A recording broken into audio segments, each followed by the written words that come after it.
भाऊ झोपलेले आहे, त्याच्यासाठी बोलणं झालं नाही. उद्या मी परत येते. पण काय सांगाल की पोलिसांनी अजून जे आहे, कारण आज एका दिवसाचीच परवानगी दिली होती, 6 नंतरची परवानगी संपणार आहे, अवघे काहीसे क्षण उरलेले आहेत, अजून पोलिसांची परवानगी मिळालेली नाही आहे, याबद्दल तुम्ही काय सांगाल? याच्याबद्दल प्रशासनाच्या बद्दल मी काय सांगू शकत नाही, क्योंकि लोकांचे पण खूप हाल होत आहे. मी देवेंद्र फडणवीस साहेबांना हात जोडून कळकळीची विनंती करते, लवकरच लवकर निर्णय घ्या आणि काहीतरी एक चांगला निर्णय घेऊन हे आरक्षणाला पाठबळ द्या.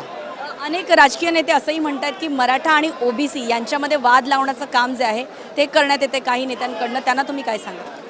मी एकच विनंती करते, मी ओबीसी समाजाची असताना माझा नवरा आमचा जे परिवार आहे मुंडे घराणा सगळे आम्ही ओबीसीचे आहे, तरी पण मी आज पाठिंबा देते अगोदरपासून, क्योंकि ये जातीपातीची लढाई नाहीच आहे, ये न्याय हक्काची लढाई आहे, ये गोरगरीब मराठ्यांची लढाई आहे. ते माझे सासरे आणि देशमुख साहेब सगळ्यांनी असं सांगितलेलं आहे, आर्थिक निष्काय अनुसार आरक्षण मिळाला पाहिजे. पण या ठिकाणी आपण बघितलं की मोठ्या संख्येनं मराठा समाजाचे कार्यकर्ते इथे पोहोचलेले आहेत, शांततेने आंदोलन चालू आहे.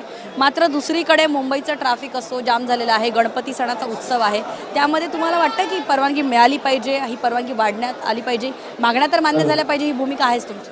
परवानगी 100% मिळाली पाहिजे, क्योंकि जसं मी बघितलेलं, मी सांताक्रूजपासून आलेली आहे, काहीही न्यू सेन्स मराठा लोकांनी केलेला नाही आहे रोडवरती आणि खूप सपोर्ट करत आहे, शासनाच्या खूप सपोर्ट करत आहे. तो हे लोकांना परवानगी देण्यामध्ये काय प्रॉब्लेम आहे? पण सरकार असो किंवा विरोधक असो याच्यावरती राजकारण करतात असं तुम्हाला वाटतं का?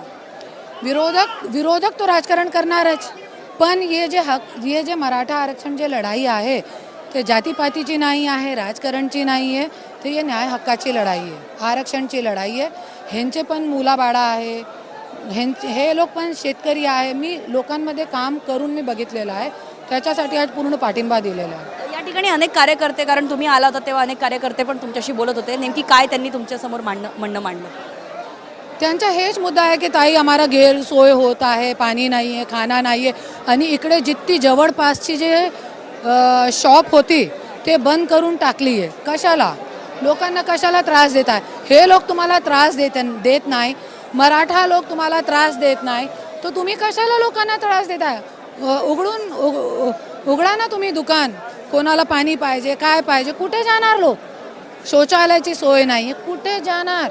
मराठा महिला ज्या या आंदोलनामध्ये सामील होण्यासाठी आलेल्या आहेत त्यांच्याशी बोलणं केलं का तुम्ही? नाही, माझं बोलणं कोणाशी झालं नाही, महिला मला दिसली पण नाही. आता तुम्ही या ठिकाणी मनोज जरांगे पाटील यांच्याशी तुमची भेट होऊ शकली नाही आहे, मात्र तुम्ही त्यांना काय बोलणार आहात आणि पुढच्या भेटीची वेळ कधी दिली की तुम्ही थांबणार आहात? भाऊला मी एकच सांगणार होते की पहिले तो त्यांची जिद्दीला कौतुक आहे, सलाम आहे त्यांची जिद्दीला, आणि जसं की मी मुंबईची आहे त्यांना मी इन्व्हिटेशन देणार होती की माझ्या घरी या तुम्ही जेवणसाठी. तुमचा पूर्ण पाठिंबा आहे आंदोलनाला? हां, मी सहभागी पण आहे.